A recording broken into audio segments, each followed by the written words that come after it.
biz hayotimizda tuhmatga uchrab qolsak, Alloh taologa nido qilamiz. Ey Alloh, nima uchun tuhmatda qoldim? Nima uchun boshimga qiyin kunlar kelyapti degan narsalarni ko'p ilgari suramiz. Vaholanki payg'ambarlardan keyingi eng ulug' zotlar bular sahobalar degan sahobalarni ham asharai mubashshara, ya'ni jannat bashorati berilgan sahobalarni ham boshiga qiyin kunlar tushdi. Shunday ulug' zot bo'lishligiga qani. Nima uchun odam zotning boshiga qiyin kun keladi?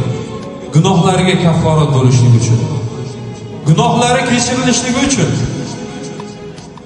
Alloh taolo bu dunyoga bizni ayshu ishrat kayfu safo uchun yaratmadi.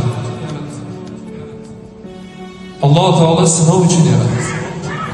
Bugungi kunda bu sinovlarni esidan chiqarib, har xil qalloblikka o'tayotgan insonlar, birovni haqqini yeyotgan, o'g'irlik qilayotgan insonlar, Xudodan qo'rqing. Birovni g'iybatini qilyapsizmi? Bu siz uchun harom. Savdoyingiz bor, savdogarchilik qilyapsiz, birovga aldab molingizni o'tkazyapsizmi? Bu siz uchun harom. Telefonga chalib, oilangizga vaqt ajratmasdan, bolalaringizga tarbiya bermasdan, bolalaringizni o'z holiga tashlab qo'ydingizmi? Bu yurishingiz sizga harom. Quvvatingiz bor, sog'lomsiz, ibodat qilmasa ko'cha-ko'yda har xil narsalarni yeb, har xil ichimliklarni ichyapsizmi? Bu siz uchun harom birodar.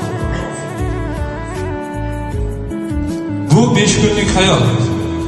O'ylamaysiz, butun umr yashayman, 100 yil yashayman, 90 yil yashayman, 60 ga kirib, 70 ga kirib bir marta hajga borib kelsam, Alloh taolo gunohimni kechiradi, keyin bemalol toat ibodatimni qilaman deb. Bu o'ylaringiz siz uchun harom.